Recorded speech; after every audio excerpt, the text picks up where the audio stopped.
मैंने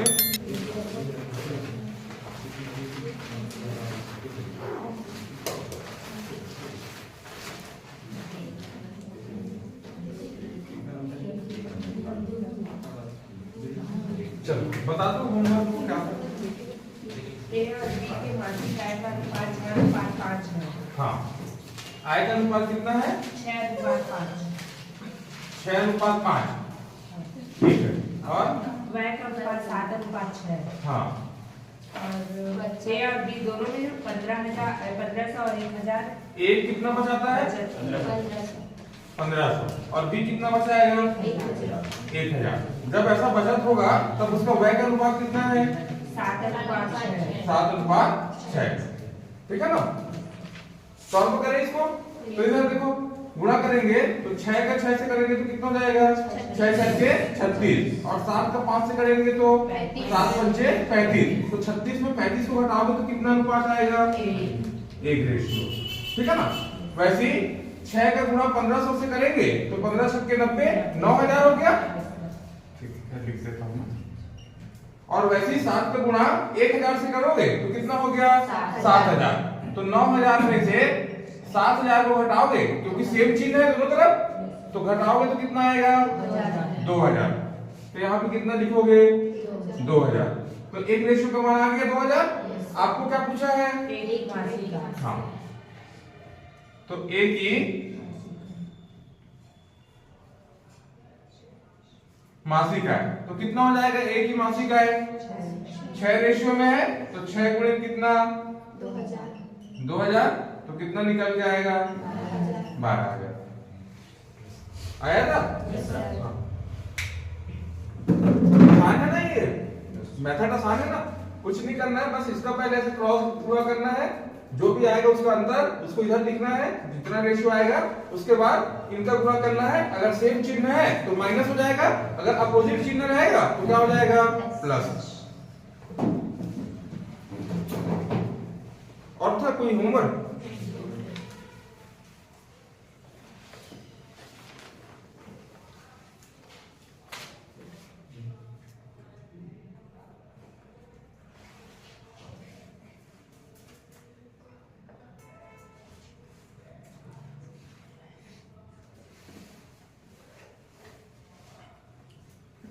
last question क्या हुआ था?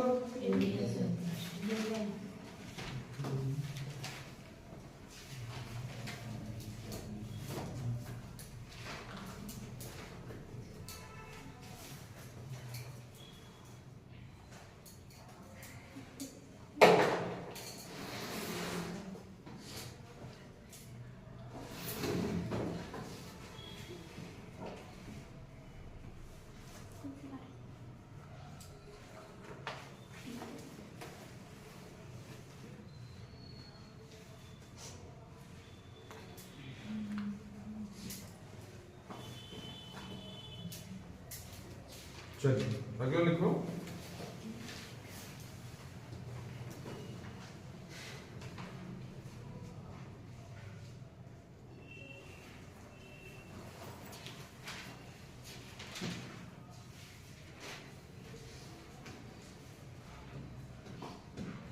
ए बी से 9 साल छोटा है, 9 साल छोटा है यदि उनकी आयु का अनुपात क्रमशः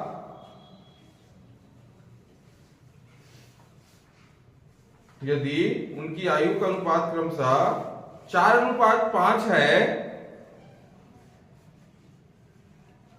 4:5 है, तो ए की आयु कितनी है? तो ए की आयु कितनी है?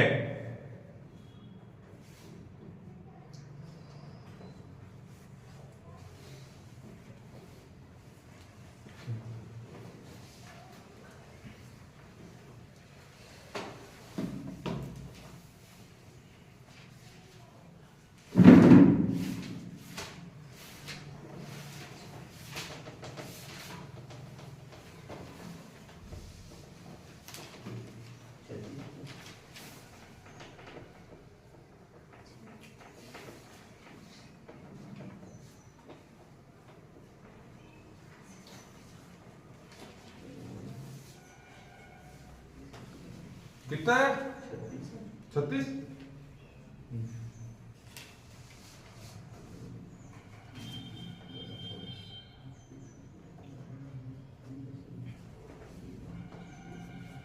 क्या दे रखा है क्वेश्चन बताओ तो। ये जो 20 है ना काफी छोटा है। हाँ मतलब ए और बी के बीच के आयु का अंतर दे रखा है, ठीक है ना। ए छोटा है कि बी छोटा है? ये छोटे हैं। हाँ ए छोटा है 20 है ना। तो b माइनस ए दे रखा है, कितना दे रखा है? 9 वर्ष ना। यही तो है आयु का अंतर। और ए और बी के आयु का अनुपात कितना दे रखा है? 4:5। तो यहाँ देखो अंतर कितने का आ रहा है? 1 रेशियो का। और यही 1 रेशियो किसके बराबर होगा? 9 वर्ष के बराबर होगा। क्वेश्चन में ये दे रखा ना अंतर, और रेशियो में अंतर एक अनुपात का आ रहा है। किसकी आयु पूछा है? तो ए की आयु,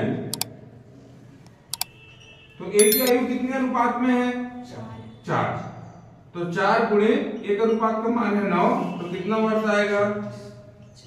36 वर्ष।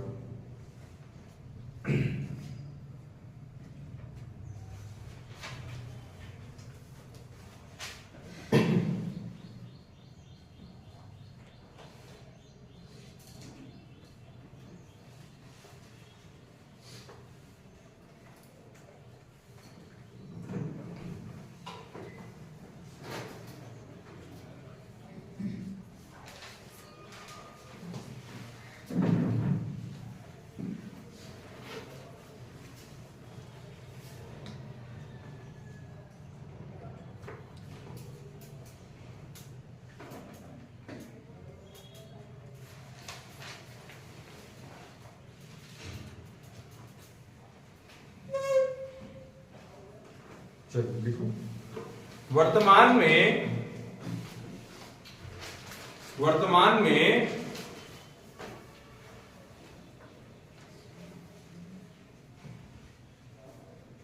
ए और बी की आयु का अनुपात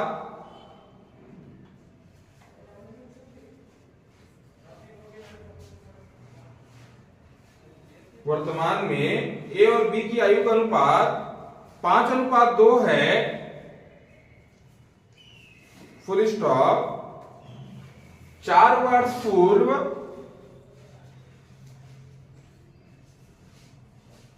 अनुपात 3:1 था,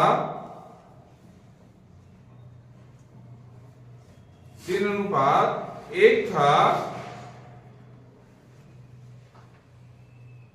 ए की वर्तमान आयु ज्ञात कीजिए।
कितना है? 40।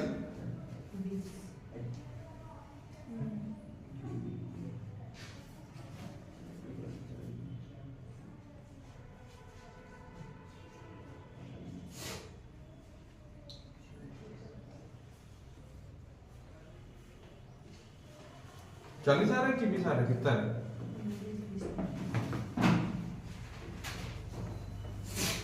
क्या दे रखा है क्वेश्चन में? वर्तमान में ए और बी की आयु का अनुपात 5:2। हाँ 5:2 है, ठीक है ना। वर्तमान में 4 वर्ष पूर्व, 4 वर्ष पूर्व मतलब 4 वर्ष पहले का मतलब इसमें भी 4 साल पहले और इसमें भी कितना? 4 साल पहले। 4 वर्ष दोनों में पहले 4 वर्ष जाएगा ना, तब आयु का अनुपात कितना था? 3:1। 3 3 अनुपात 1। ये समझ में आया इक्वेशन? पहले वर्तमान में ये है, ये वर्तमान का है, वर्तमान का अनुपात है, और ये कब का है? 4 वर्ष पूर्व का है। तो 4 वर्ष पूर्व जाना पड़ेगा, तो 4 वर्ष घटाना पड़ेगा दोनों के आयु में। ठीक है, अब सॉल्व करते हैं वैसे ही। तो 3 का गुणा 5 से करोगे तो कितना हो जाएगा? सॉरी, 5 का गुणा 1 से करोगे तो कितना हो जाएगा? 5 एकम 5, और इधर 3 दूनी कितना? 6। 6 में 5 घटाओगे तो कितना अनुपात? 1। ठीक, 1 का गुणा 4 से करोगे तो 4 एकम 4, ठीक है ना? और वैसे ही 3 का गुणा 4 से करोगे तो कितना हो जाएगा? 4 दिया 12, तो 12 में से 4 घटाओगे तो कितना हो जाएगा? 8। तो एक रेशियो का मान कितना आ गया? 8। क्या पूछा है? किसका पूछा है? एक ही वर्तमान आयु। हाँ, एक ही वर्तमान आयु। तो एक ही वर्तमान आयु कितने रेशियो में है? 5। तो कितना हो जाएगा? 5 गुणे 8 कितना आएगा?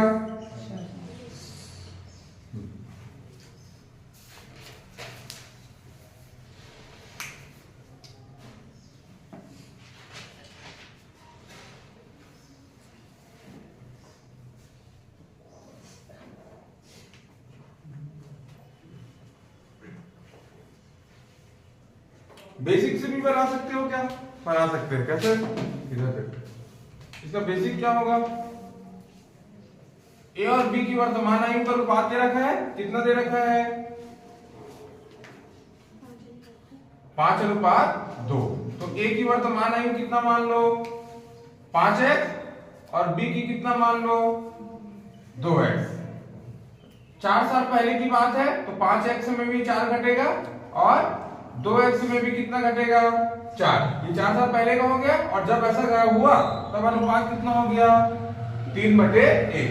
सॉल्व करो इसको, 1 इधर लेके आओ, तो हो जाएगा 5x - 4, और ये हो जाएगा 3, 2x - 4।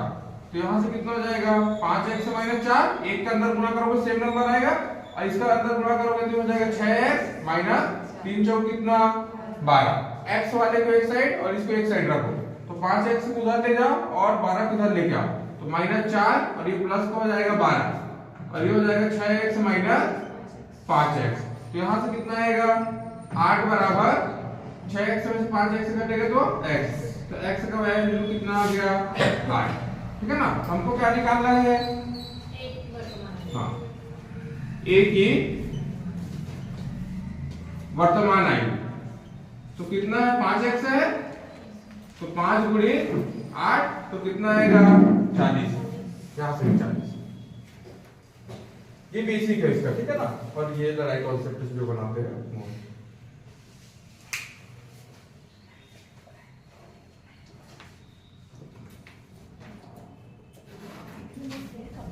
ये हो गया ना? चलिए अगला क्वेश्चन लिखो। P और Q की आयु का अनुपात, हाँ, P और Q की आयु का अनुपात 5:7 है, 5:7 है, फुल स्टॉप। 6 वर्ष पहले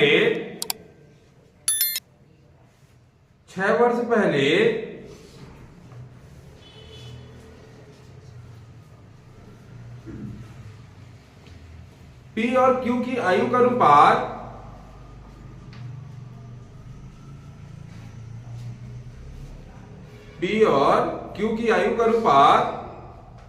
2:3 था।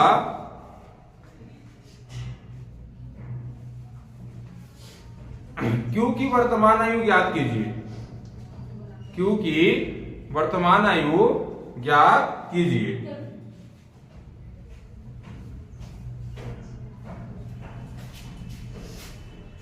आ जाओ।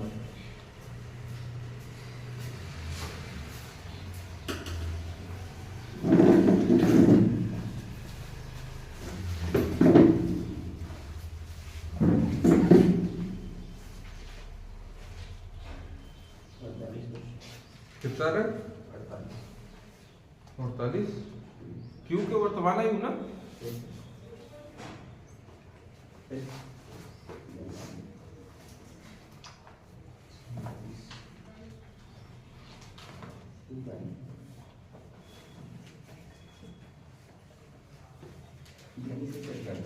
यानी जाएगा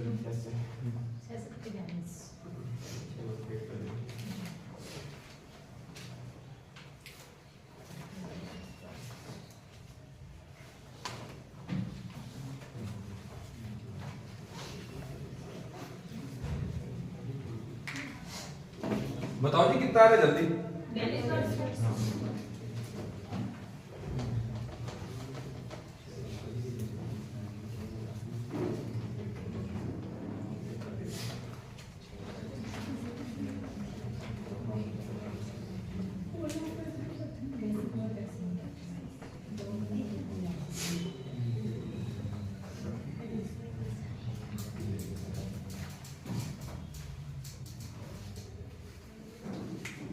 क्या दे रखा है क्वेश्चन में बताओ तो।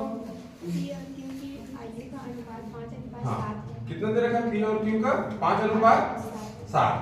ठीक है 6 बार से पहले मतलब दोनों में 6 माइनस कर दो तब कितना था अनुपात 2:3। देखो गुणा करो इधर देखो 3 का गुणा 5 से करोगे तो 5 दिया कितना 15 और 2 का गुणा 7 से करोगे कितना 2 7 14। 15 में अगर 14 घटाओगे तो कितना अनुपात 1 रेशियो। ठीक है ना।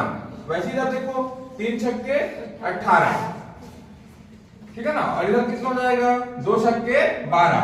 सेम चिन्ह है तो घटेगा कितना आएगा 6। तो एक अनुपात का मान कितना आ गया 6। किसका आयु पूछा है क्यू का। तो क्यू की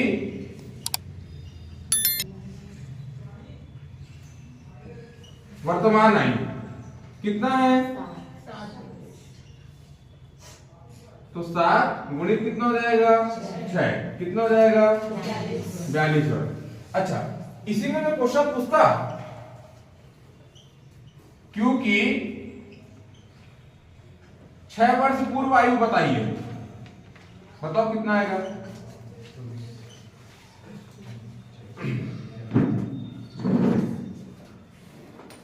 क्योंकि 6 वर्ष पूर्व आयु बताओ 6 वर्ष पहले कितना आयु रहा होगा क्यों का कितना होगा बताओ 6 वर्ष पूर्व। हाँ देखो अब यहाँ पे गलती नहीं करना। कभी भी ये जो नीचे रहता है वो एक्चुअल रेशियो नहीं रहता है ऊपर वाला ही एक्चुअल रहता है वर्तमान वाला। यहाँ पे रेशियो पे नहीं रखना हमेशा पहले वर्तमान निकलेगा। वर्तमान कितना निकल गया 42। अगर 6 वर्ष पूर्व पूछे तो 42 वर्ष तो अभी है और 6 वर्ष पूर्व में तो 6 घटा दो तो 6 वर्ष पूर्व कितना रहा होगा 36 वर्ष। हमेशा बेस रेशियो ये है ऊपर वाला वर्तमान वाला। ये तो बस लास्ट कंक्लूजन है ठीक है ना। तो ये एक्चुअल रेशियो नहीं रहता हमेशा बेस रेशियो ऊपर वाला रहता है। इसी से कैलकुलेशन होगा पहले वर्तमान निकलेगा 42 वर्ष निकल गया और अगर 6 वर्ष पूर्व पूछता तो उसी में 6 क्या कर देते माइनस। ठीक है ना। इस वाले रेशियो में नहीं रखना नहीं तो गलती हो जाएगा।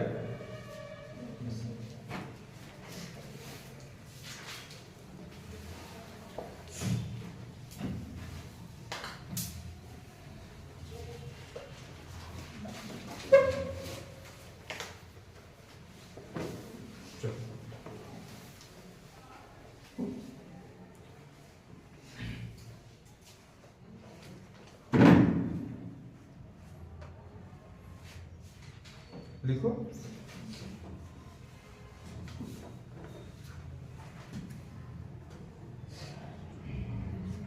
4 वर्ष पहले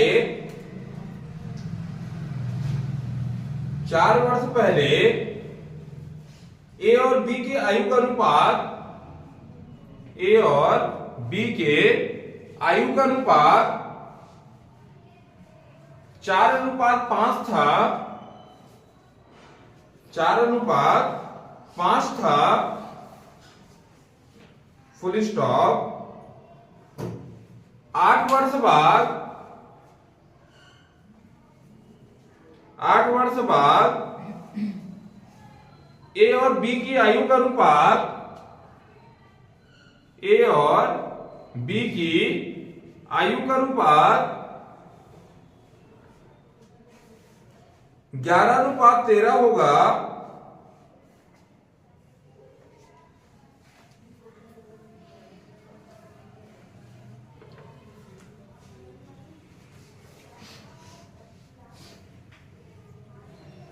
11:13 होगा। बी की वर्तमान आयु कितनी है?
कितना है?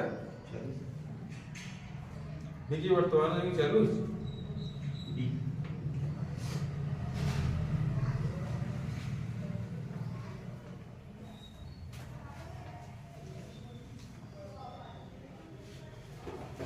सेम बनाना है जैसे बनाते आ रहे हैं।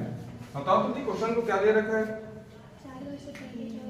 हाँ देखो इधर 4 वर्ष पूर्व कितना दे रखा है अनुपात? कितना? ए और बी का 4:5। हाँ उसके बाद क्या दे रखा है? देखो 4 वर्ष पहले तो ये है 4:5 और कितना वर्ष बाद बोल रहे हैं? 8 वर्ष। तो पहले देखो 4 वर्ष पूर्व मतलब 4 वर्ष से पूर्व से पहले कहां आओगे? वर्तमान में। तो कितना ट्रेवल करना पड़ेगा? 4 साल। और उससे 8 साल फिर आगे जा रहे हो तो कितना हो गया? पहले का 4 साल और आगे का जो 8 साल है टोटल कितना साल का अंतर आएगा? 12 साल का। तो दोनों में कितना जुट जाएगा? 12। ठीक है ना? समझ में आया? 12 क्यों जोड़े?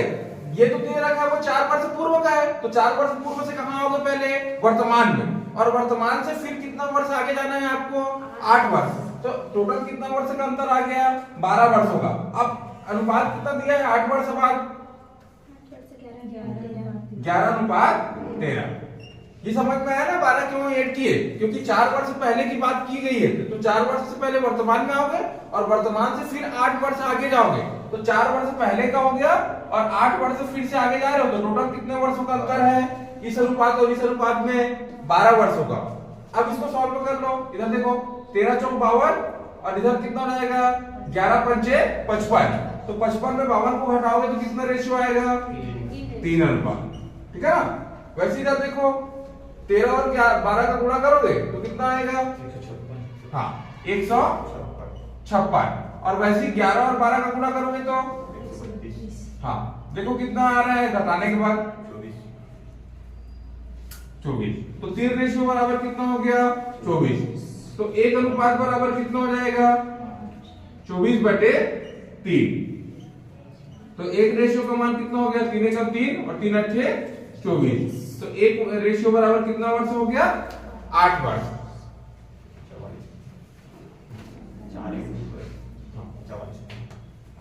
यहां तक समझ में आया कहानी? ठीक है। 1 रेशियो का मान निकल के आ गया। अब देखो ये हमारा बेस रेशियो रहता है ऊपर वाला, इसी में निकालेंगे। लेकिन ये जब इसको निकालेंगे तो ये कब का अनुपात दे रखा है? 4 वर्ष पूर्व की आयु। पहले 4 वर्ष पूर्व की आयु निकलेगा। 4 वर्ष पूर्व बी की आयु कुछ है ना? हाँ। तो बी का अनुपात कितना है? देखो 5। तो 5 × 8 कितना हो जाएगा? ये 40। अब हमको कहां आ जाना है? हाँ वर्तमान आयु निकालना है। क्वेश्चन में आपको वर्तमान आयु पूछा है तो 40 वर्ष तो ये है और वर्तमान में जाने के लिए कितना जोड़ना पड़ेगा इसमें? 4। तो कितना वर्ष हो जाएगा? 44 वर्ष।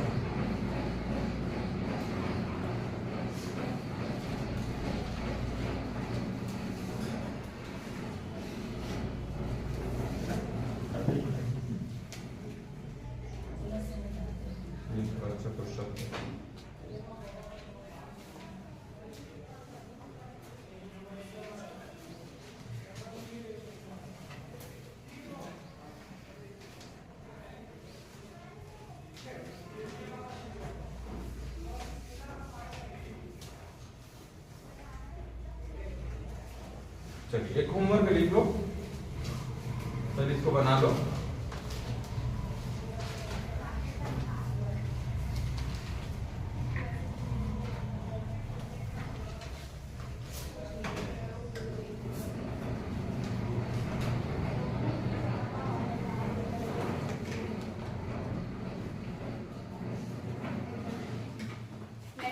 हाँ लो।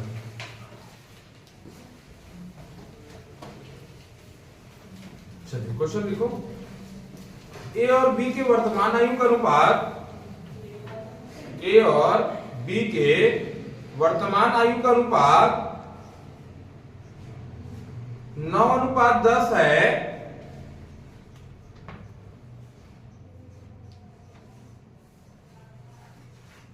नौ अनुपात 10 है, फुल स्टॉप।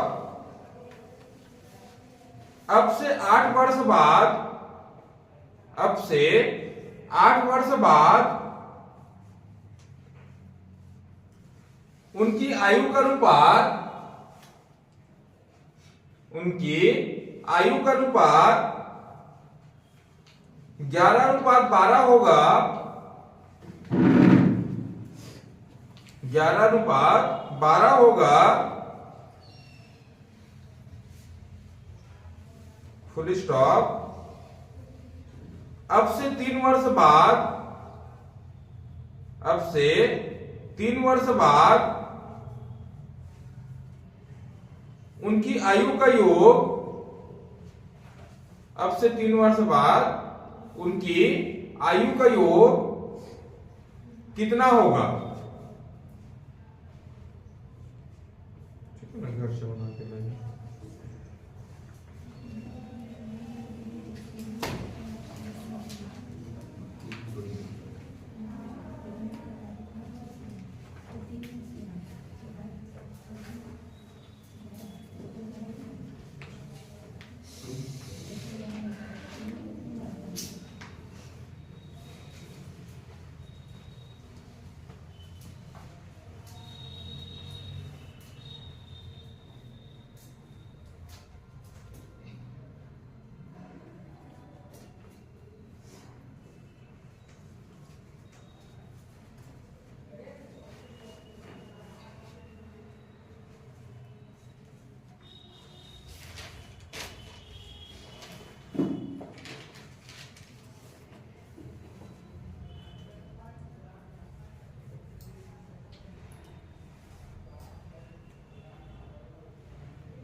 चलिए क्वेश्चन लिखो।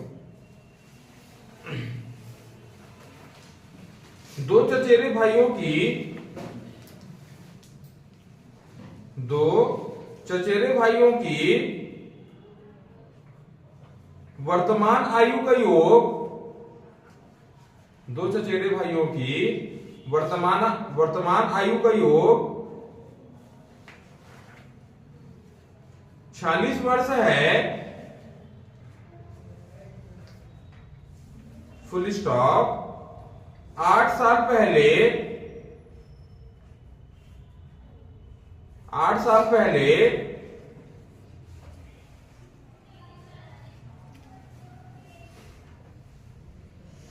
बड़े की आयु, जो बड़ा भाई रहा होगा, बड़े की आयु छोटे की आयु की दुगनी थी।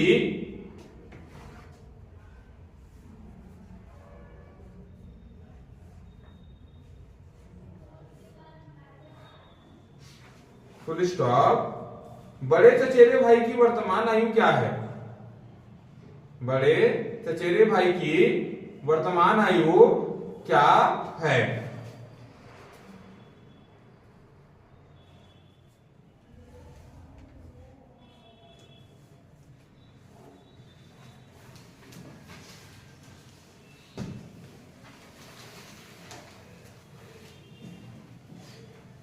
योग कितना वर्ष बोला? 46 वर्ष बोला ना?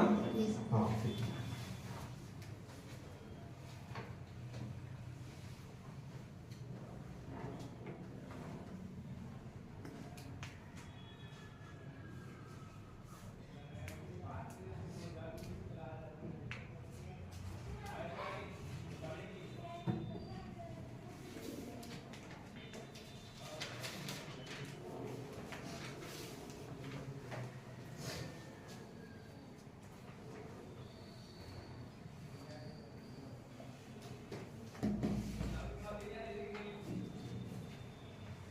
बताओ जी कितना रहे?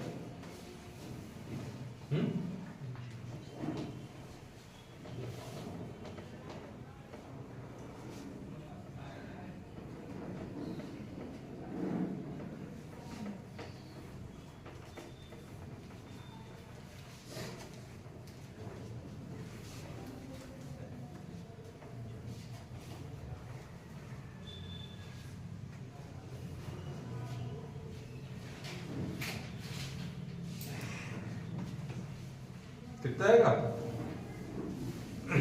चल इधर देखो कैसे बनेगा ये क्वेश्चन।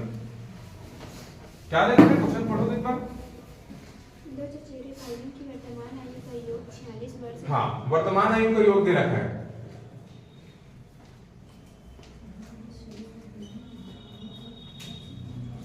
कितना दे रखा है? 46 वर्ष। ठीक है। और 8 साल पहले बड़े भाई की हाँ, आयु 8 वर्ष पूर्व,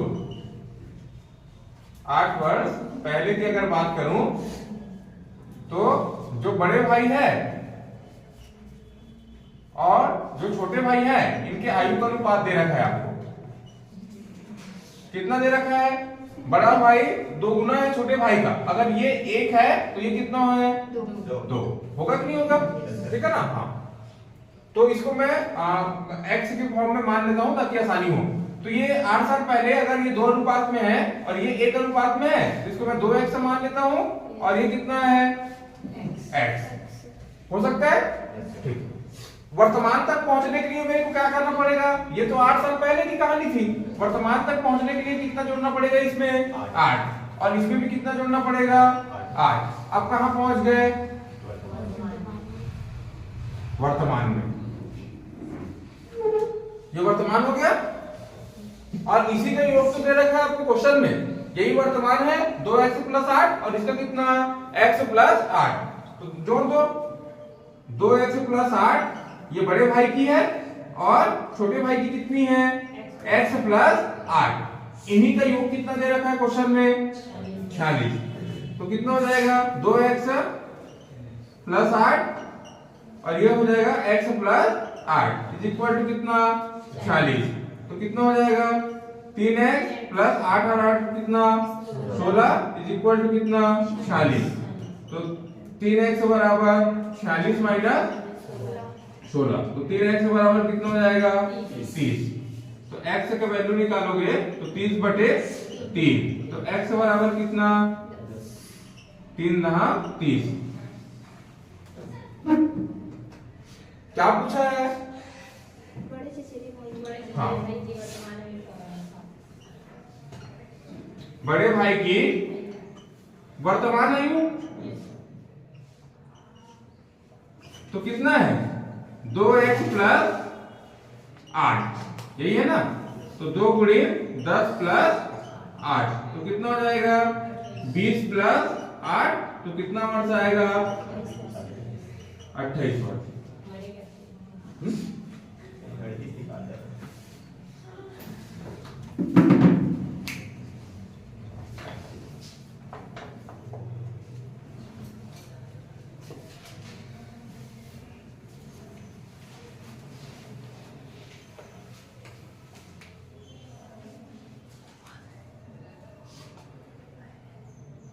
वर्तमान का योग दे रखा है इसलिए वर्तमान तक लाना पड़ा। ठीक है। अगला कॉन्सेप्ट है ये आयु वाला। पहले थोड़ा सा कॉन्सेप्ट बताता हूँ फिर अगला क्वेश्चन।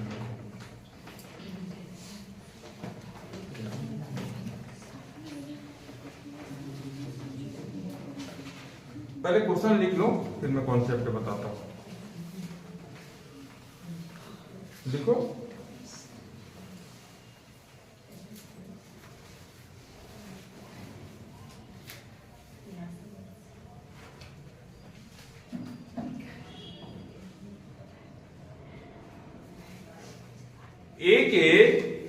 ए नाम का कोई व्यक्ति है, बैंक में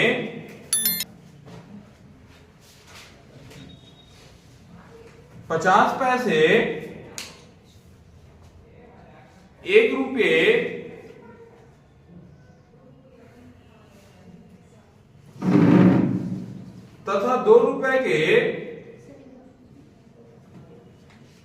के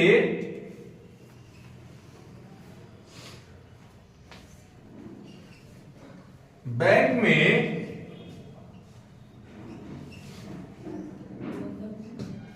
50 पैसे,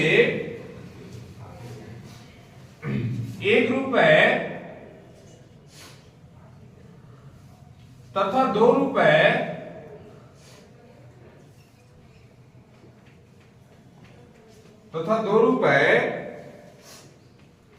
के रूप में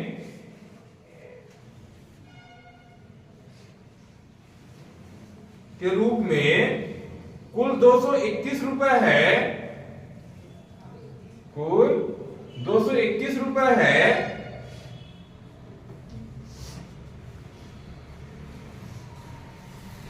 जिनका अनुपात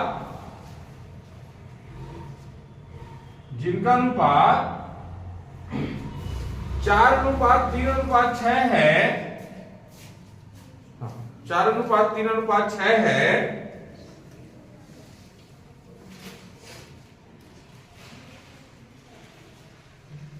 बैंक में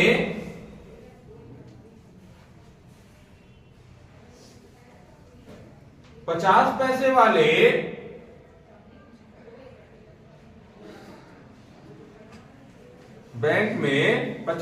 वाले सिक्कों की संख्या कितनी है? बैंक में 50 पैसे वाले सिक्कों की संख्या कितनी है?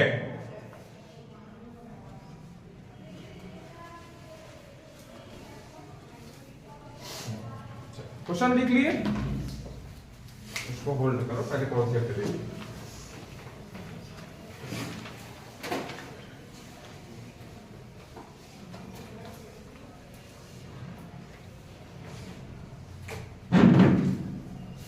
इधर देखो, किसी भी वो सिक्के का संकेत है,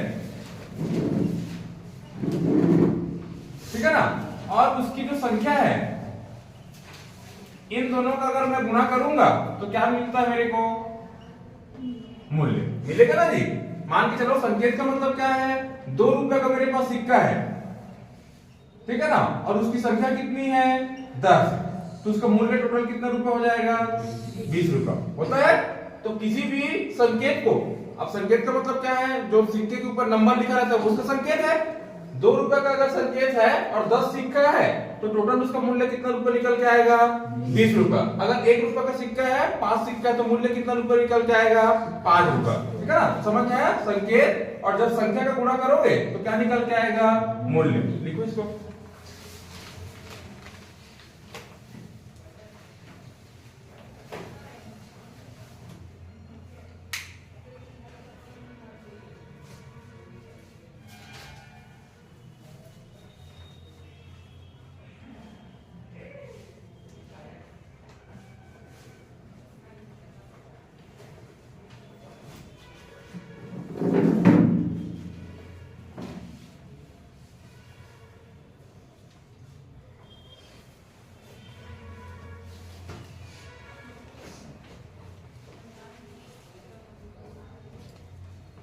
हो गया?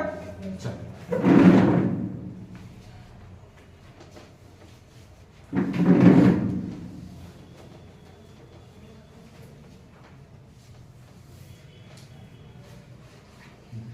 अब क्वेश्चन पढ़ो, क्या दे रखे हैं? हाँ, कितने कितने के सिक्के हैं? 50 पैसे, 1 रुपए और 2 रुपए के। तो संकेत क्या क्या दे रखा है आपको? 50 पैसे को मैं 1/2 रुपए लिख सकता हूँ क्या? हाँ, लिख सकते हैं। और कितने रुपए का है? 1 रुपए का। और कितने रुपए का है? 2 रुपए का। इसका संख्या का अनुपात कितना दे रखा है? 40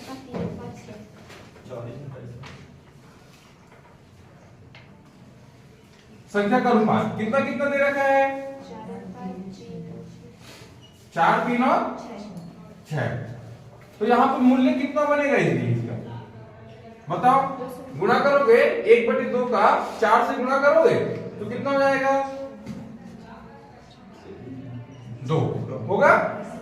वैसे 1 का गुणा 3 से करोगे कितना होगा 3, और वैसे 2 का गुणा 6 से करोगे कितना होगा 12। समझ में आया ये संकेत है। इतने इतने का सिक्का है बैंक में, 50 पैसे का मतलब आधा रुपया होता है ना। Yes sir. हाँ, या तो सबको पैसे में ले लो, 1 रुपए का मतलब 100 पैसा, 2 रुपए का मतलब कितना 200 पैसा। तो अगर पैसे में लोगे 50 पैसा, 100 पैसा और 2 पैसा तब भी 200 पैसा तब भी बन जाएगा। और अगर रुपया में ले रहे हो तो सबको रुपया में ले लो। तो ये 50 पैसे को कितना लिख सकते हैं 1/2 रुपया, 1 रुपया और कितना 2 रुपया। संख्या का अनुपात कितना दे रखा है, सिक्कों का संख्या का अनुपात 4, 3 और 6। जब इन दोनों का गुणा करोगे तो 1/2 का गुणा 4 से करोगे, यही होगा ना जी 1/2 गुणी 4, तो 2 एकम 2 और 2 दूनी 4, तो कितना आएगा 2। वैसे 1 का गुणा 3 से करोगे कितना आएगा 3, और 2 का गुणा 6 से करोगे कितना आएगा 12। ये क्या है मूल्य है। जोड़ो कितना है योग इसका, 2 और 3 कितना 5, और 5 और 12 कितना 17 रेशियो में आ रहा है। इसी का मान तो क्वेश्चन में दे रखा है कि टोटल उस बैंक में कितना जमा किया था, हाँ 221। तो यही 17 रेशियो का मान जो है वो किसके बराबर है 221 के बराबर। तो एक रेशियो का मान कितना हो जाएगा 221/17। 17 एकम 17, 17 एकम 17 कितना बचा ये 5, 17 दिया कितना 51। तो एक अनुपात का मान कितना आया 13। क्या पूछा है आपसे क्वेश्चन में, 50 पैसे के सिक्का का अनुपात कितना है 4। तो 50 पैसे के सिक्कों की संख्या, सिक्कों की संख्या कितना अनुपात में है 4 रेशियो में। तो 4 गुणे कितना हो जाएगा 13। टोटल 50 पैसे के कितने सिक्के हैं 52 सिक्के, ठीक है ना। अगर इसी में पूछता है 1 रुपए के सिक्कों की संख्या बताओ तो कितना अनुपात निकालते 3, और 2 रुपए के सिक्कों की संख्या पूछता तो 6 अनुपात।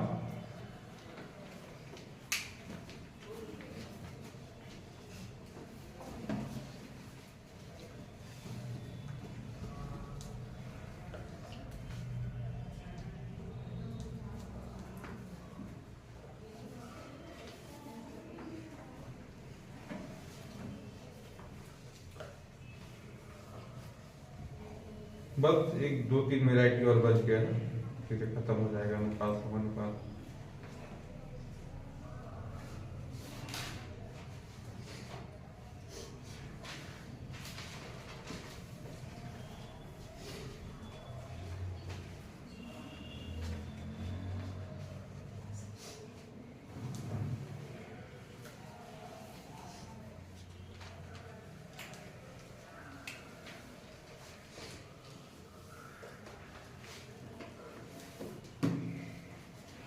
एक होमवर्क लिख लो घर से बना के लाना।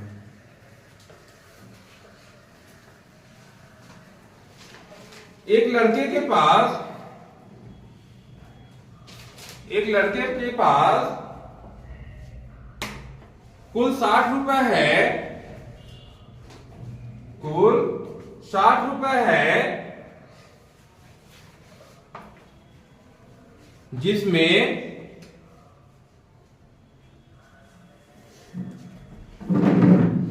5:6:8 के अनुपात में 5:6:8 के अनुपात में 1 रुपया 50 पैसे और 25 पैसे के सिक्के हैं, और 25 पैसे के सिक्के हैं, फुल स्टॉप। 25 पैसों के सिक्कों की संख्या ज्ञात कीजिए। 25 पैसे के सिक्कों की संख्या ज्ञात कीजिए, ठीक है ना। 25 पैसे को क्या लिखोगे, हाँ 1/4 रुपया, यही लिखते हैं ना। और 50 पैसे को क्या लिखते हैं, हाँ 1/2 रुपया। बन जाएगा। चल ट्राई करके आने घर से। करंट अफेयर लिखो।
देखो, हाल ही में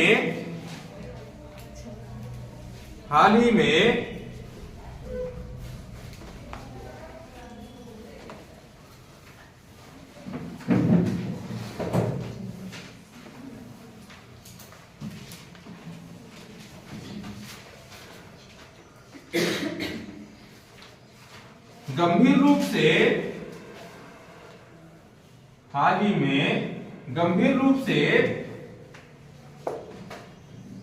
संकटग्रस्त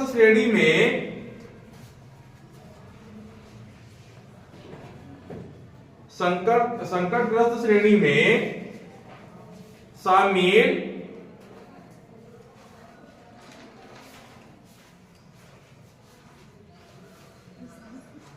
और वर्ष 2040 तक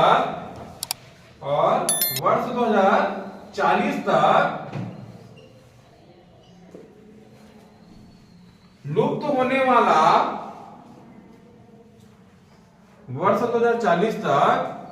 होने वाला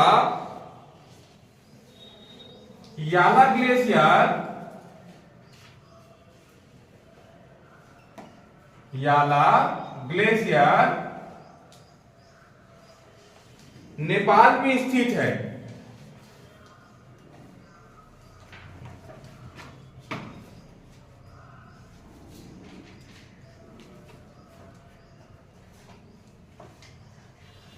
ठीक है ना, लगातार क्लाइमेट चेंज होते जा रहा है और तापमान बढ़ते जा रहा है, तो ग्लेशियर क्या होते जा रहे हैं, पिघलते। इसी श्रेणी में जो नेपाल में जो याला नाम का ग्लेशियर है, जो बहुत बड़े मीठे पानी का भंडार है। ग्लेशियर के पिघलने से ही मीठा पानी मिलता है ना, ग्लेशियर के पिघलने से नदियों में पानी आता है और नदियों का जो पानी रहता है वो मीठा पानी रहता है। तो ये जो याला ग्लेशियर है 2040 तक पूरा समाप्त हो जाएगा, ऐसा रिपोर्ट आया है।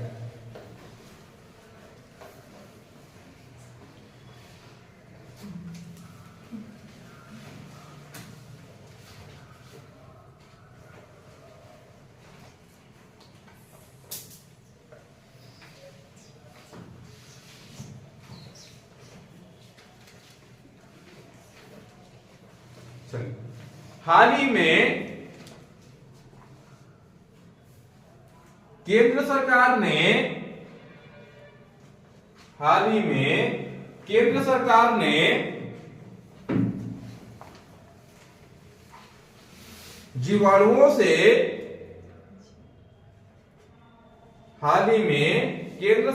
ने जीवाणुओं से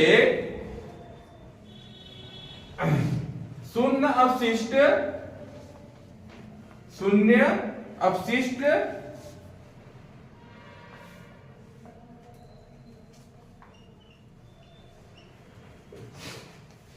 बायोप्लास्टिक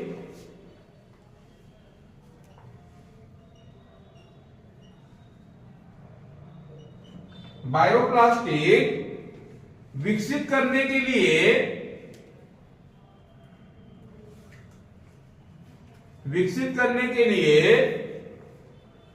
आईआईटी मद्रास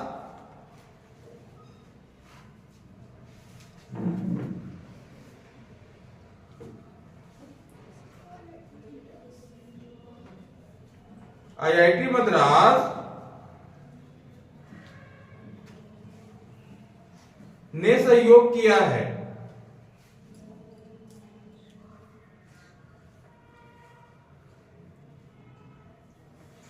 बायोप्लास्टिक का मतलब क्या होता है, अभी जो नॉर्मल प्लास्टिक बनती है अगर उसको जमीन में फेंक दोगे तो जो बैक्टीरिया है उसको डिग्रेड नहीं कर पाती, मतलब नष्ट नहीं कर पाती। बायोप्लास्टिक ऐसा प्लास्टिक होगा जो आसानी से क्या हो जाएगा, डिस्ट्रॉय या नष्ट हो जाएगा बैक्टीरिया के द्वारा या सूक्ष्म जीवों के द्वारा, ठीक है ना।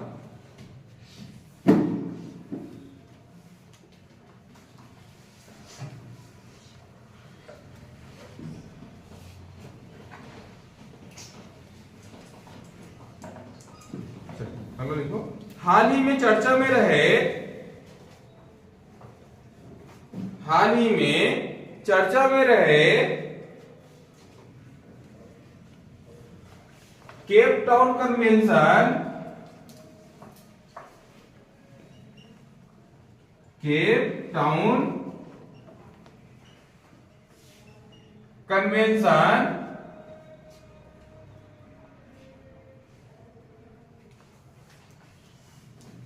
केप टाउन कन्वेंशन का संबंध विमान क्षेत्र से है, का संबंध विमान क्षेत्र से है।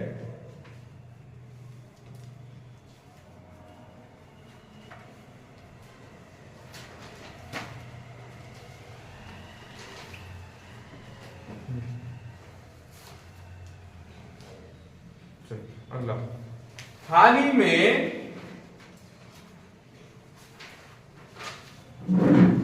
केंद्र सरकार ने, हाल ही में केंद्र सरकार ने बेटी बचाओ बेटी पढ़ाओ, बेटी बचाओ बेटी पढ़ाओ योजना की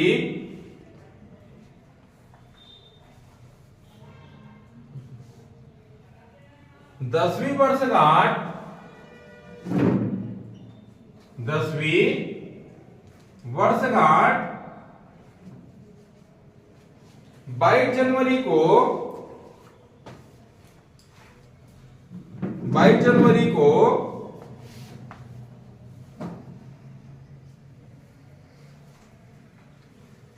मनाई है, 22 जनवरी को मनाई है, ठीक है ना। इसकी शुरुआत कब हुई थी, हाँ 22 जनवरी 2015।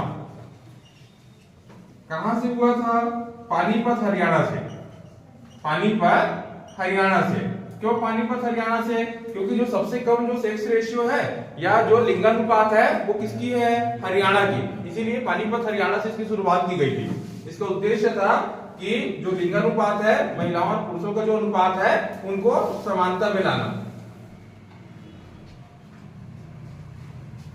शुरुआत कहां से की गई थी, पानीपत हरियाणा से 22 जनवरी 2015 को।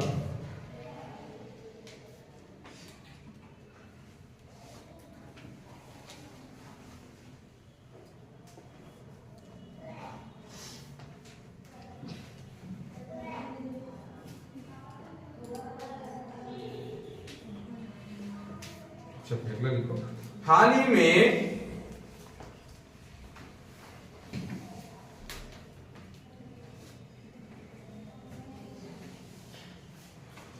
23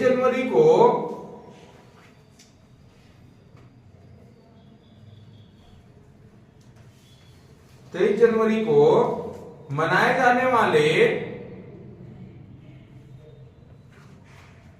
राष्ट्रीय पराक्रम दिवस, राष्ट्रीय पराक्रम दिवस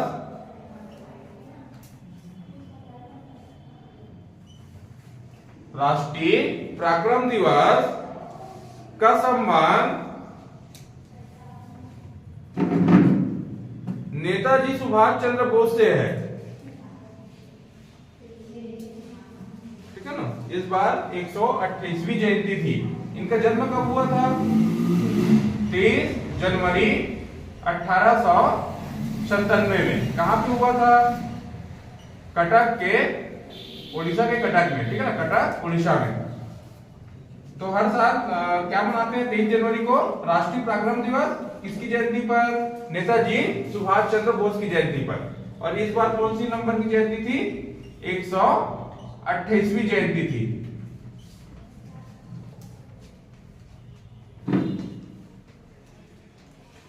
ये जो सुभाष चंद्र बोस है, ये 1938 में जब कांग्रेस का कौन सा अधिवेशन हुआ था? हरिपुरा अधिवेशन। कौन सा अधिवेशन? हरिपुरा अधिवेशन। कहां पे? हरिपुरा, गुजरात में। हाँ, तो इसके अध्यक्ष थे, ठीक है ना? हरिपुरा अधिवेशन के अध्यक्ष कौन थे? नेताजी सुभाष चंद्र बोस। 1939 के जो त्रिपुरी अधिवेशन होने वाला था, त्रिपुरी कहां पे आता है? मध्य प्रदेश में। 1939 में जो कांग्रेस का त्रिपुरी अधिवेशन होने वाला था, इसमें भी अध्यक्ष किसको बनाया जा रहा था? सुभाष चंद्र बोस को। इसी अधिवेशन में सुभाष चंद्र बोस और महात्मा गांधी के बीच में हो गई लड़ाई। लड़ाई कहने का मतलब, महात्मा गांधी नहीं चाहते थे कि सुभाष चंद्र बोस क्या बने? अध्यक्ष बने। वो अध्यक्ष किसको बनाना चाहता था? पट्टाभी सिद्धारमैया को, ठीक है ना? तो चुनाव में किसके बीच में चुनाव हुआ? पट्टाभी सिद्धारमैया और सुभाष चंद्र बोस के बीच में चुनाव हुआ। और उस चुनाव में जो सुभाष चंद्र बोस है, वो कितने वोटों से जीत गया था? 203 वोटों से जीत गया था। लेकिन गांधी जी ने विरोध किया तो कांग्रेस को ही छोड़ दिया और इन्होंने 1940 में ही एक नए पार्टी का गठन किया जिसका नाम था फॉरवर्ड ब्लॉक, ठीक है ना? तो सुभाष चंद्र बोस ने कांग्रेस को कब छोड़ दिया था? 1939 में। और क्यों छोड़ दिया था? क्योंकि ये अध्यक्ष नहीं बनाना चाहते थे इसको महात्मा गांधी, इसी से नाराज होकर इन्होंने छोड़ दिया था और नए पार्टी का गठन किया था जिसका नाम क्या था? Forward block.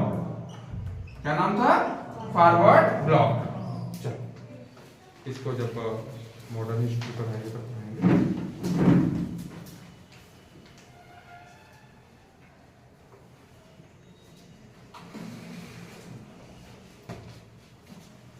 अगला देखो, हाल ही में 10,000 रुपए की, हाल ही में 10,000 रुपए की वित्तीय सहायता वाली, 10,000 रुपए की वित्तीय सहायता वाली दीनदयाल उपाध्याय भूमिहीन कृषि मजदूर कल्याण योजना, भूमिहीन कृषि मजदूर कल्याण योजना छत्तीसगढ़ ने प्रारंभ की है।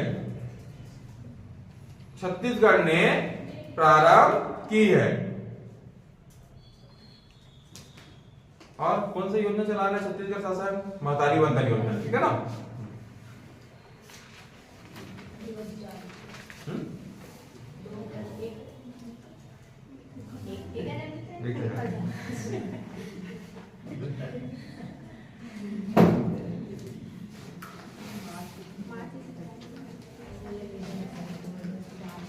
लास्ट लिखो, हाल ही में चर्चा में रही, हाल ही में चर्चा में रही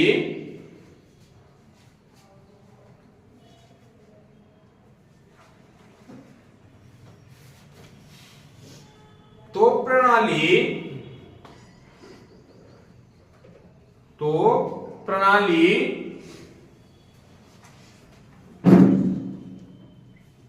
ट्राजन 155, ट्राजन 155 को भारत सरकार ने फ्रांस के सहयोग से विकसित किया है।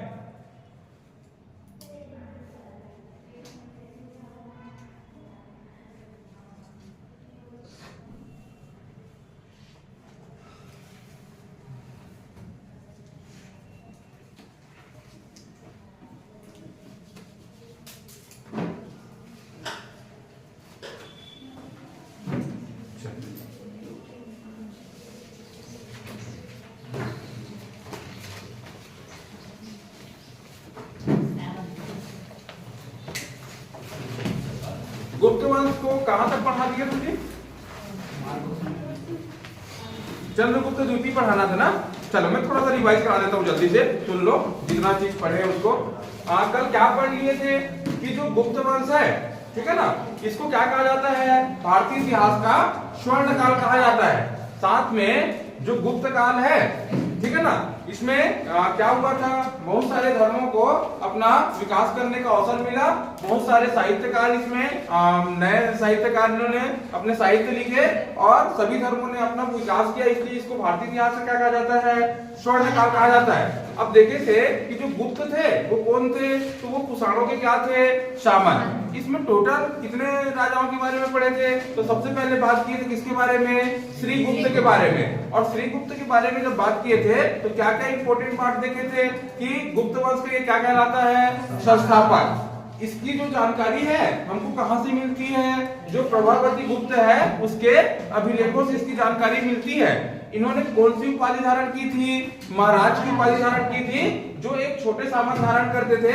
और साथ में इन्होंने मंदिर बनवाने के लिए कितने गांव दान में दिए थे, 24,000 गांव दान में दिए थे। श्री गुप्त के बारे में इतना बातें पढ़े थे। उसके बाद आता था घटोत्कच, अगला शासक, उसके बारे में कोई जानकारी नहीं है। उसके बाद कौन था, चंद्रगुप्त प्रथम।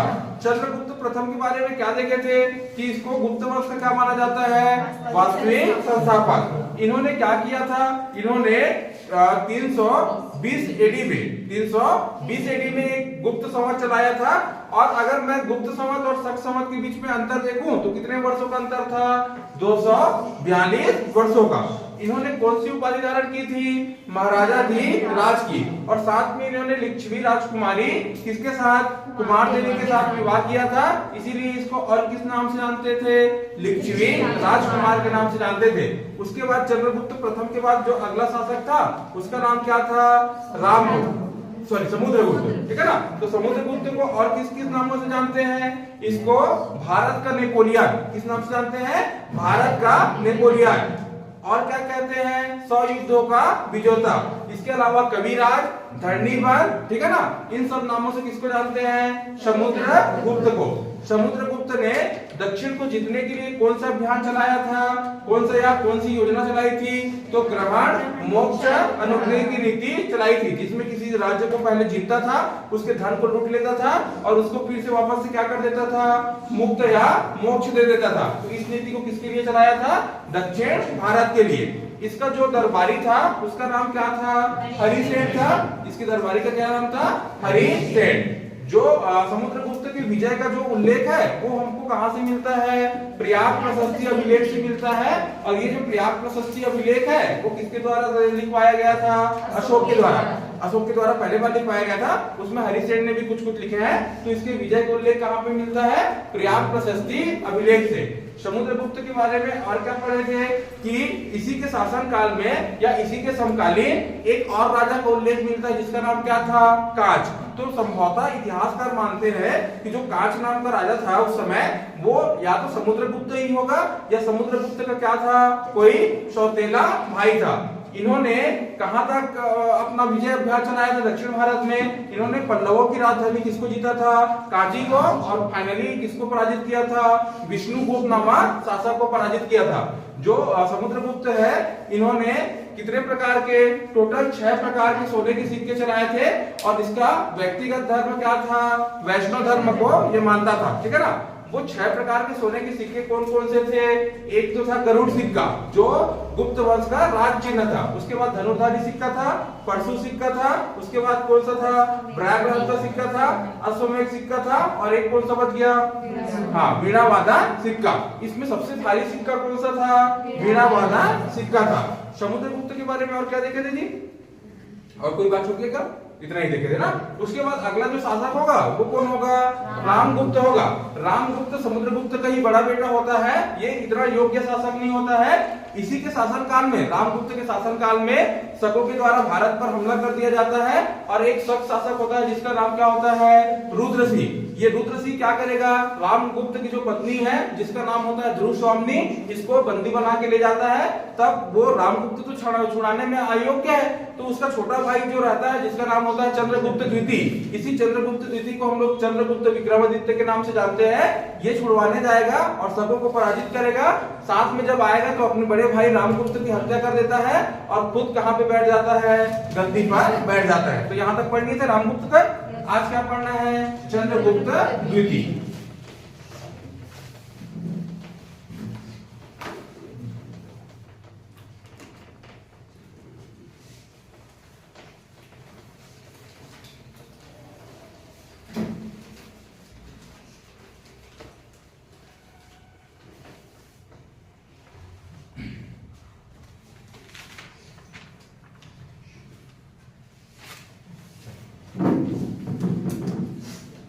कहां से पढ़ना है, चंद्रगुप्त द्वितीय, या इसी को क्या बोलते हो आप, चंद्रगुप्त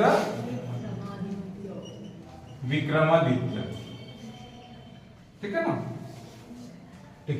इसके और क्या क्या उपाधि है, इन्होंने क्या क्या उपाधि लिया था, इन्होंने देवराज की उपाधि ली थी, देवगुप्त की, इसके अलावा देवश्री, ये सब चंद्रगुप्त द्वितीय की उपाधि है। ठीक है ना, इसके अलावा ये वैष्णव धर्म को मानता था, इसीलिए परम भागवत की उपाधि ली थी। और इन्होंने शकों को हरा के भारत से क्या कर दिया था, निष्कासित। ठीक है ना, इसीलिए इसको और किस नाम से जानते हैं, सकारी के नाम से। तो इन्होंने और क्या किया था, शकों को पराजित करके भारत से निष्कासित कर दिया था, भारत से निष्कासित कर दिया था। इसीलिए इसको किस नाम से जानते हैं, सकारी के नाम से, सकारी के नाम से जानते हैं। ठीक है ना, इस चंद्रगुप्त मौर्य चंद्रगुप्त जो द्वितीय है या चंद्रगुप्त विक्रमादित्य है, इन्होंने जब शकों को भारत से निष्कासित किया, पराजित करके, तो इन्होंने उसके उसी में एक सिक्का चलाया था, चांदी का सिक्का। उस सिक्के का नाम क्या था, रूपक। तो इन्होंने क्या चलाया था, चांदी का सिक्का, चांदी का सिक्का चलाया था। और उस चांदी के सिक्के का नाम क्या था, रूपक।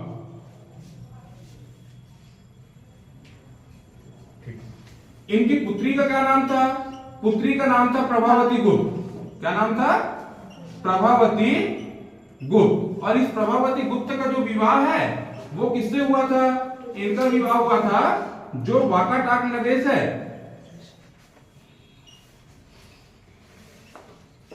वाकाटाक नरेश, जिसका नाम क्या था, हाँ, रुद्रसेन सेकेंड, रुद्रसेन सेकेंड से हुआ था।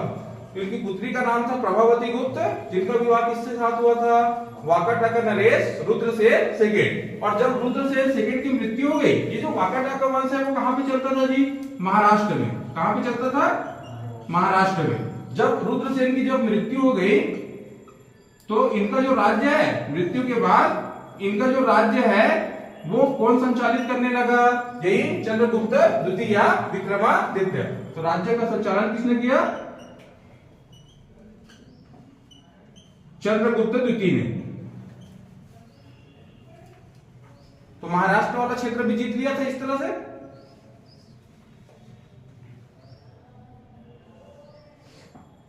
ठीक है, इसी चंद्रगुप्त विक्रमादित्य के शासन काल में एक चीनी यात्री भारत आया था।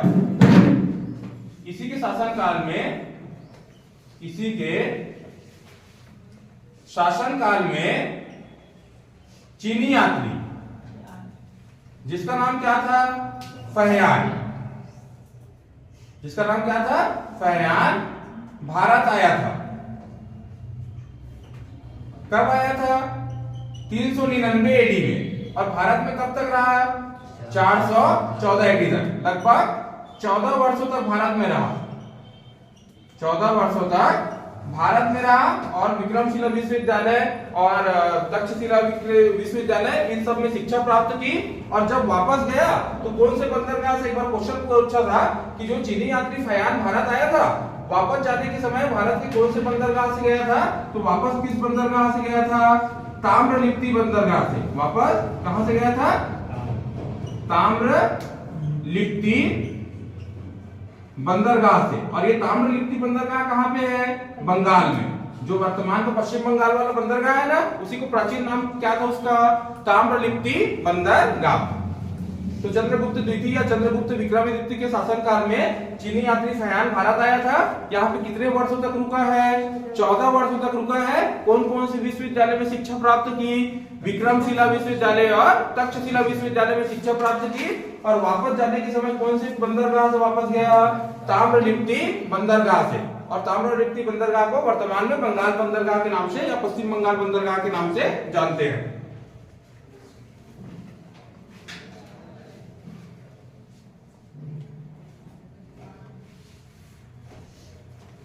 यहां तक हो गया?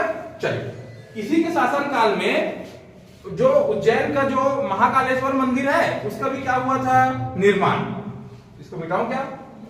तो चंद्रगुप्त द्वितीय या चंद्रगुप्त विक्रमादित्य के शासनकाल में ही इसका निर्माण हुआ था, उज्जैन के महाकालेश्वर मंदिर का। तो और क्या हुआ? इसी के शासनकाल में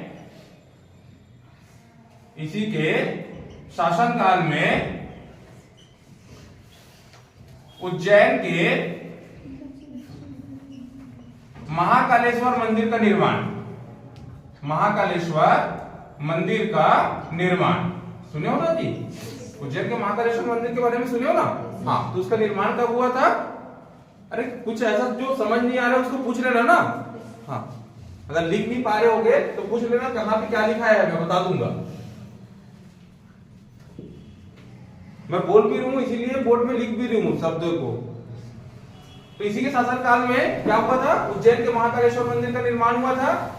इन्होंने अपना जो विजय का जो वो है उल्लेख उसमें किसमें कराया है? महरौली के लॉ स्तंभ में। तो जो चंद्रगुप्त है, चंद्रगुप्त जो सेकेंड है या विक्रमादित्य है, इन्होंने अपने विजय का वर्णन किसमें कराया है?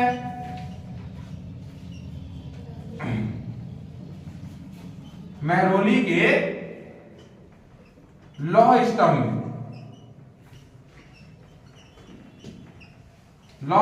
में कराया है। और इसका निर्माण खुद ही कराया था, ठीक है ना? तो महरौली के लौह स्तंभ का निर्माण किसने कराया पूछेगा तो किसने कराया है? चंद्रगुप्त द्वितीय ने। और इसी में अपना विजय का उल्लेख भी कराया है। जो जो क्षेत्र जीता था या जो भी उल्लेखनीय काम किए थे उन सबका जो आपका वर्णन है वो कहां पे मिलेगा?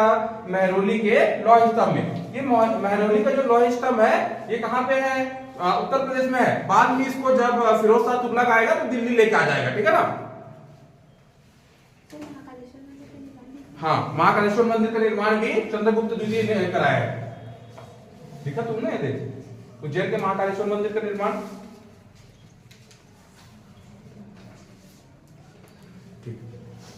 इसका जो प्रधानमंत्री था या जो महासंधि विग्रह था उसका नाम था वीरसेन। इसका जो प्रधानमंत्री था या जो महासंधि विग्रह था, जैसे उसका कौन था? समुद्रगुप्त का कौन था? हरिसेन। वैसे इसका जो महासंधि विग्रह था उसका नाम क्या था? वीरसेन। और इसी वीरसेन से कहकर इन्होंने उदयगिरी में, उदयगिरी मध्य प्रदेश वाला क्षेत्र पड़ता है, वहां पे किसका निर्माण कराया था? ये शिव मंदिर का। तो इसका जो महासंधि विग्रह या प्रधानमंत्री भी बोल सकते हो, कौन था? वीरसेन था। और इसी के द्वारा, वीरसेन के द्वारा उदयगिरी में किसका निर्माण कराया था? विष्णु मंदिर का।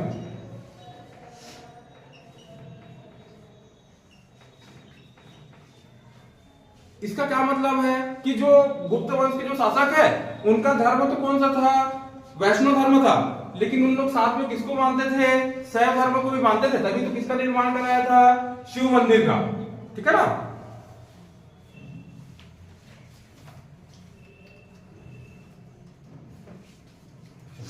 ये जो चंद्रगुप्त द्वितीय, चंद्रगुप्त विक्रमादित्य खुद भी एक विद्वान था और इसके दरबार में क्या रहते थे?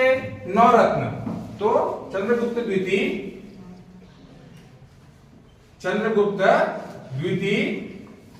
स्वयं एक विद्वान था, शोएब ए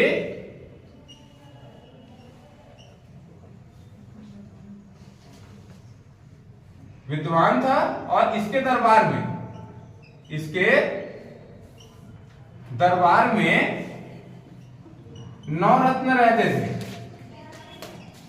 9 रत्न सिर्फ 2 ही लोग के दरबार में रहते थे, एक तो अकबर और एक किसके, चंद्रगुप्त विक्रमादित्य के दरबार में। तो इसके दरबार में कौन रहते थे, 9 रत्न रहते थे। अब वो 9 रत्न कौन कौन से हैं, तो पहला है कालिदास। कौन कौन है 9 रत्न में, कालिदास हो गया, इसके अलावा कौन हो गया, घटकरपर हो गया, इसके अलावा कौन सा हो गया, छपड़क हो गया,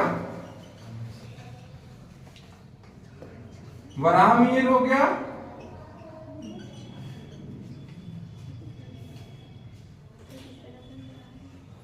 क्या हो गया, छपड़क, ठीक है ना। इसके अलावा कौन था, शंकु था, इसके अलावा कौन था, बेताल भट्ट था, और कौन था, अमरसिंह था,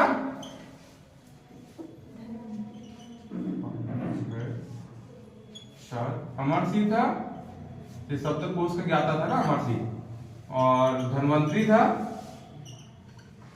और एक कौन छूट गया जी, हाँ वरुण।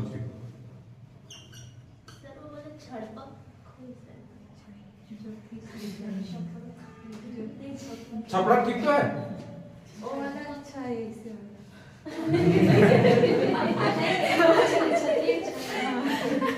ऐसा तो है, छपड़क है जी वो,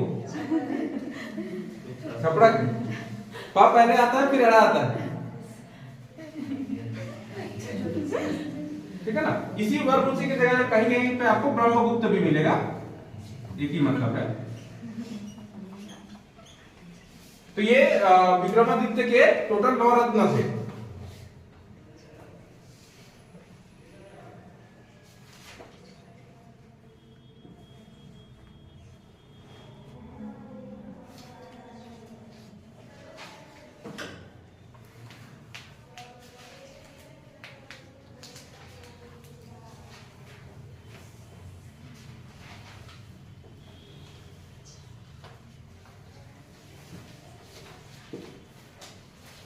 ठीक है ना। इसमें कौन कौन क्या था, जैसे कालिदास क्या था, साहित्यकार था, जो घटकरपर था वो क्या था, वो शिल्पकार था, जो छपड़क है ये क्या था, हाँ ज्योतिष था। तो ऐसा अलग अलग है, इसको याद नहीं रखना है, बस 9 रत्न याद रहना चाहिए, कालिदास, घटकरपर, छपड़क, वराहमिहिर, शंकु, बेताल भट्ट, ठीक है ना, बेताल भट्ट, अमरसिंह, धन्वंतरी और वररुचि।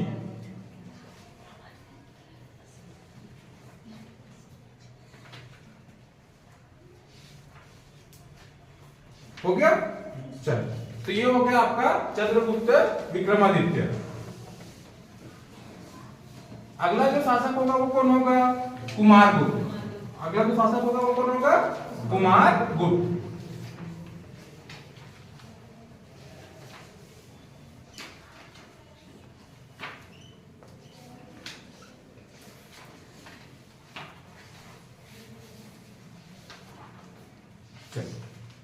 तो कुमारगुप्त के बारे में क्या क्या याद रखना है कि सर्वाधिक मात्रा में जो अभिलेख मिले हैं सभी गुप्त शासकों में, सबसे ज्यादा जो अभिलेख मिले हैं वो किसके मिले हैं, कुमारगुप्त के।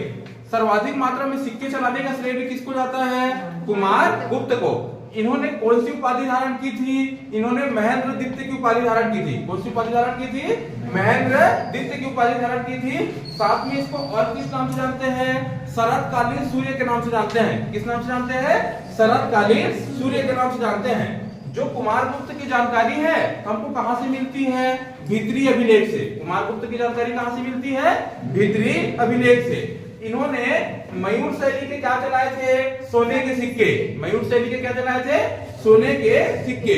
और साथ में इन्होंने क्या किया था, जो बिहार के नालंदा है उसमें एक विश्वविद्यालय की स्थापना की थी, जिसको किस नाम से जानते हैं, नालंदा विश्वविद्यालय के नाम से जानते हैं। ठीक है ना। चलो तो और इन्होंने एक अश्वमेध यज्ञ भी कराया था, हालांकि समुद्रगुप्त भी नहीं कराया था।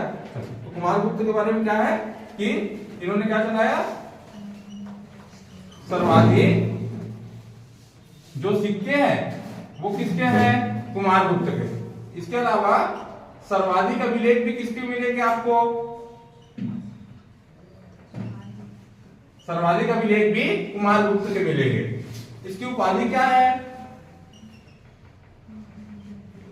महेंद्रदित्य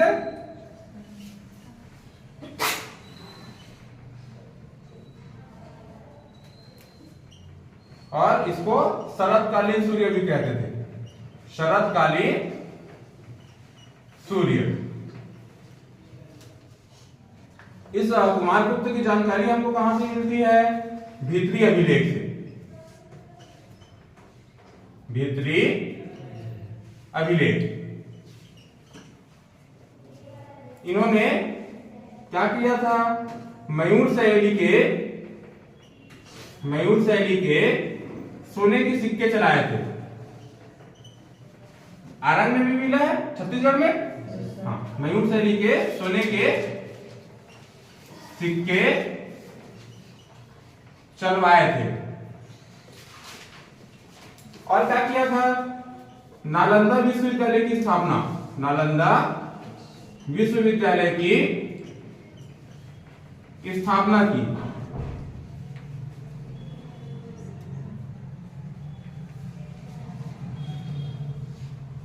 ठीक है ना। साथ में कुमारगुप्त ने अश्वमेध यज्ञ भी कराया था।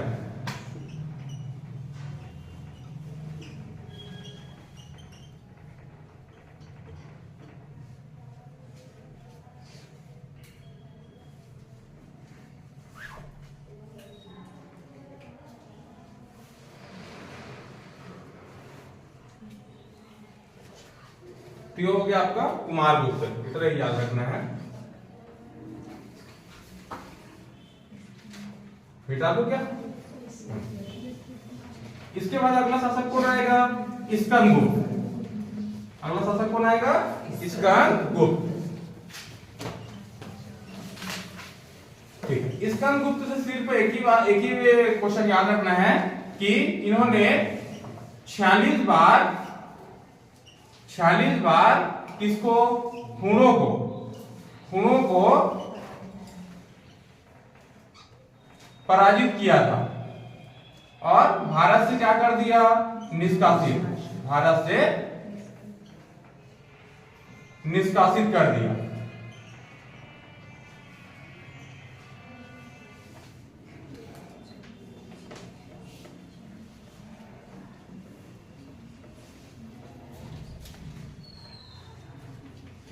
एक क्वेश्चन और याद रखना है कि इनका जो सेनापति था वो कौन था, पर्णदत्त। इनका जो सामंत सेनापति कौन था, पर्णदत्त था। पर्णदत्त को कहकर इन्होंने जो सुदर्शन झील है उसमें विष्णु मंदिर का निर्माण कराया था, लेकिन पर्णदत्त ने क्या था, उसका पुत्र कौन गया था, चक्रपाली। तो स्कंदगुप्त का जो सेनापति है उसका नाम क्या था, पर्णदत्त। और पर्णदत्त के पुत्र का नाम क्या रहेगा, इसका पुत्र रहेगा चक्रपाली। इसके द्वारा जो सुदर्शन झील है, सुदर्शन झील, इसमें क्या कराया गया था, विष्णु मंदिर का निर्माण, विष्णु मंदिर का निर्माण। इस क्वेश्चन को मैं बता चुका हूं हालांकि सुदर्शन झील में, लेकिन यहां पे लिख लो एक बार। स्कंदगुप्त का जो सेनापति था उसका नाम था पर्णदत्त। पर्णदत्त की तबीयत खराब थी तो उसका पुत्र गया चक्रपाली और उन्होंने सुदर्शन झील में क्या कराया था, विष्णु मंदिर का निर्माण।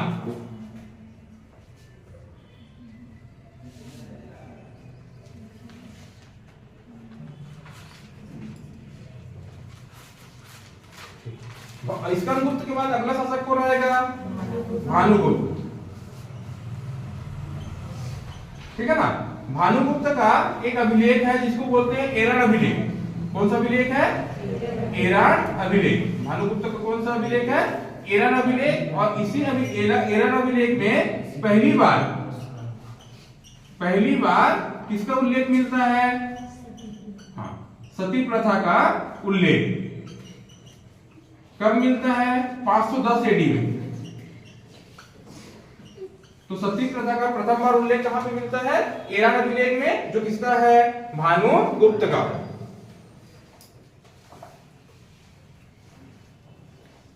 अंतिम शासक कौन था? विष्णुगुप्त। इस वंश का गुप्त वंश का अंतिम शासक कौन था? अंतिम शासक था विष्णुगुप्त।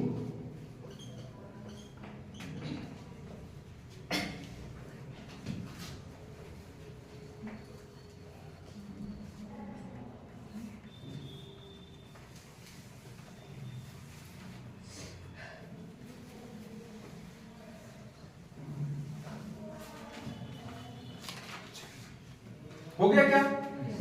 ये सब शासक हो गए। अब थोड़ा सा प्रशासन को देख लेते हैं इसका। गुप्त वंश का प्रशासन कैसा था? तो गुप्त वंश का जो प्रशासन था वो कैसा था? राजतंत्रात्मक। ठीक है ना? गुप्त वंश का प्रशासन कैसा था?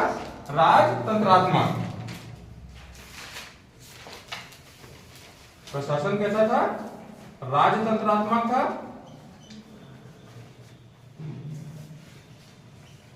ठीक है ना? और जो राजा की जो पद है या सम्राट का जो पद है वो किसके समान माना जाता था? भगवान के समान। प्रशासन की सबसे छोटी इकाई क्या थी? प्रशासन की सबसे छोटी इकाई ग्राम थी। सबसे छोटी इकाई क्या था? ग्राम।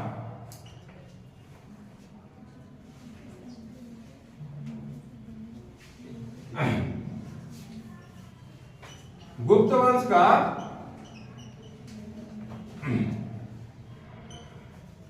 धर्म क्या था? तो ये लोग किस धर्म को मानते थे? वैष्णव धर्म को। ठीक है ना? जो सोने के सिक्के चलते थे गुप्त वंश में, जो सोने के सिक्के चलते थे उसको कहा जाता था दिनार। ठीक है ना? और जो चांदी का सिक्का चलता था, जो चांदी का सिक्का चलता था उसको क्या कहा जाता था? रूपा। तो सोने के सिक्के को दिनार कहा जाता था और चांदी का जो सिक्का चलता था उसको क्या कहा जाता था? रूपा।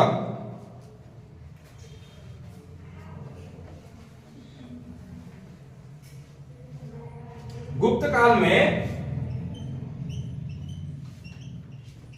सती प्रथा,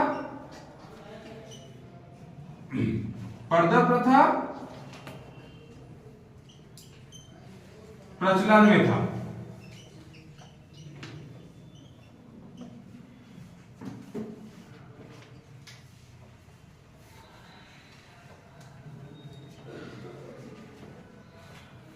आय का प्रमुख स्रोत क्या था?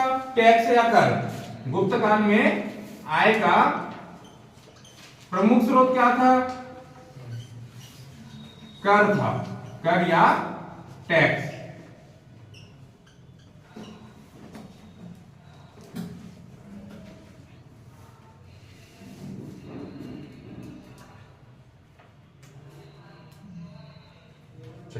अब गुप्त काल में बहुत सारे मंदिरों का निर्माण हुआ है। तो कौन कौन से मंदिरों का निर्माण हुआ उसको देख लेते हैं। इसको बिठा दूं? तो गुप्तकालीन मंदिर,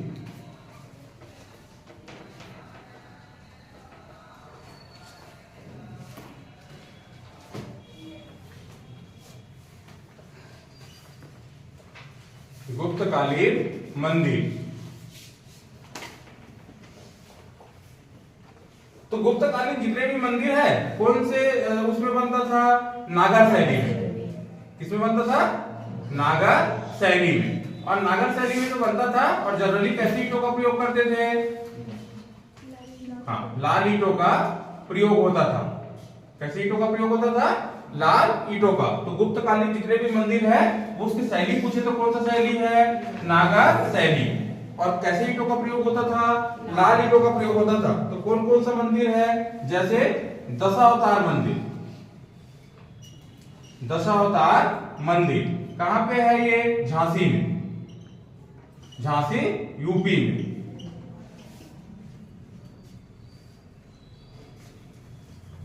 नचना प्रथा मंदिर, नचना प्रथा मंदिर कहां पे है? जबलपुर में, एमपी, जबलपुर मध्य प्रदेश में। देवरानी जेठानी मंदिर, देवरानी जेठानी मंदिर कहां पे है जी? हाँ, ताला गांव, और ताला गांव कहां पे है? छत्तीसगढ़ में, ठीक है ना। वैसे ही लक्ष्मण मंदिर, लक्ष्मण मंदिर कहां पे है? सिरपुर में, और सिरपुर भी कहां पे है? छत्तीसगढ़ में। वैसे ही बौद्ध मंदिर जो नालंदा में है, बौद्ध मंदिर कहां पे स्थित है? नालंदा में। नालंदा कहां पे है? बिहार में, ठीक है ना। और एक और लिख लो, महाबोधि मंदिर, महाबोधि मंदिर, ये महाबोधि मंदिर भी कहां पे है? हाँ, बोध गया, बिहार।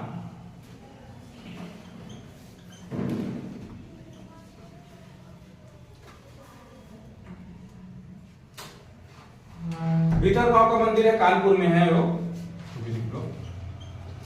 भीतरगांव का मंदिर ये कहां पे है? कानपुर, यूपी में।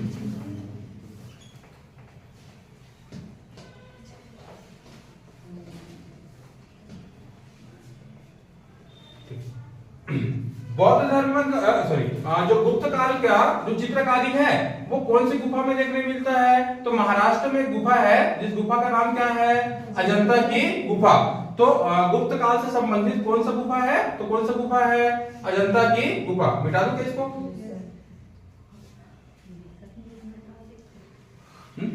लिख ही लो, लिखो ना तो।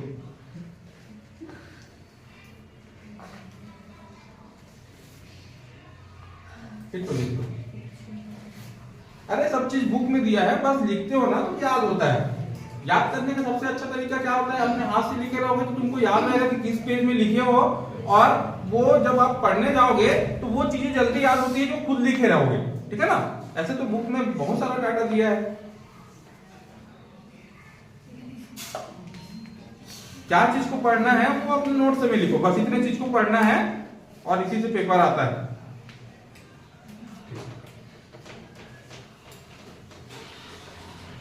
तो गुप्त काल से संबंधित गुफा, गुप्तकालीन गुफा कौन सी है? अजंता की गुफा, अजंता की गुफा कहां पे है? महाराष्ट्र में।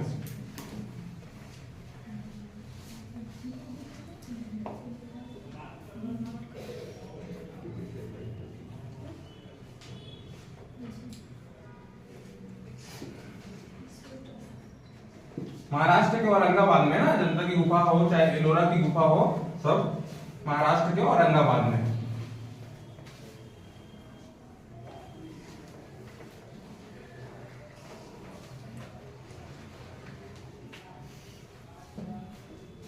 अब गुप्त काल के कुछ प्रमुख साहित्यकार देख लेते हैं। तो गुप्तकालीन साहित्यकार,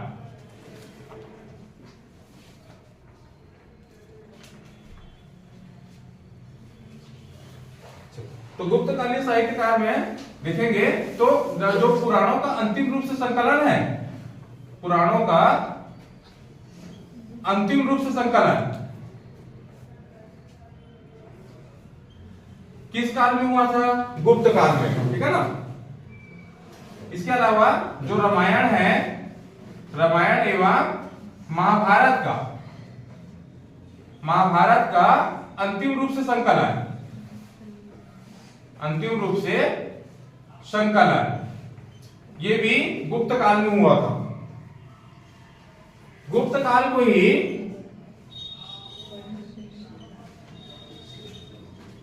कवि श्रेष्ठ काल कहा जाता है, क्योंकि बहुत सारे कवि इसमें जन्म लिए थे और बहुत सारे साहित्यों का रचना हुआ था। कवि श्रेष्ठ काल कहा जाता है। अब कुछ प्रमुख कवि देख लेते हैं और उसकी रचना देख लेते हैं, ठीक है ना। तो गुप्तकालीन साहित्य में पुराणों का अंतिम रूप से संकलन हुआ था, रामायण एवं महाभारत का अंतिम रूप से संकलन हुआ था, और गुप्त काल को ही कवि श्रेष्ठ काल कहा जाता है, क्योंकि बहुत सारे कवियों ने इसमें अपनी रचनाएं लिखी थी।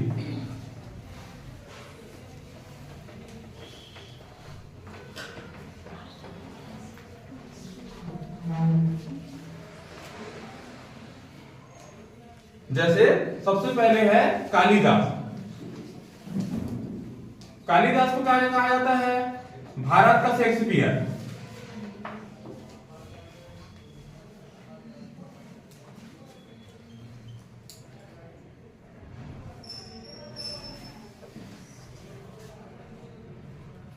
इसकी रचना कौन कौन सी कालिदास की? तो रचना कौन कौन सा हो गया? मेघदूतम हो गया, ऋतु संहारम,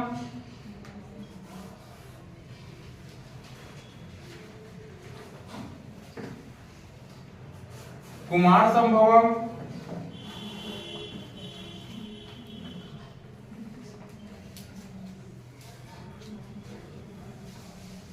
अभिज्ञान शकुंतलम,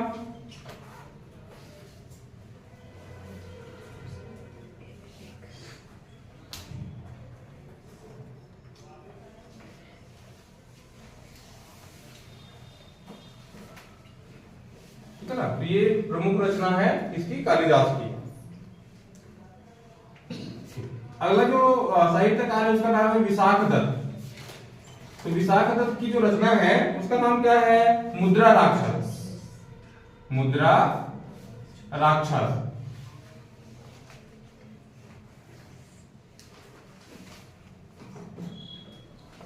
जो भास है इसकी रचना है स्वप्नवास दत्तम।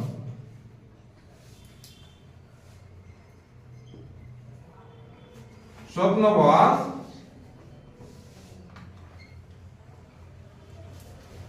दत्तक। जो भारवी है इसकी रचना का नाम है किराता अर्जुनिया। किराता अर्जुनिया।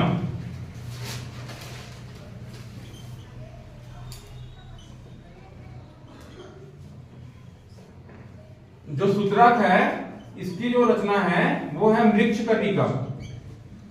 मृक्ष कटिका।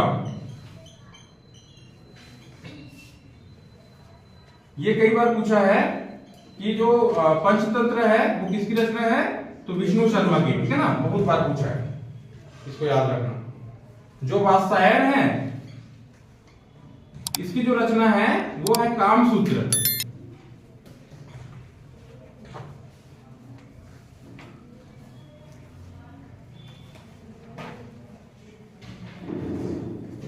तो इधर को याद रखना है।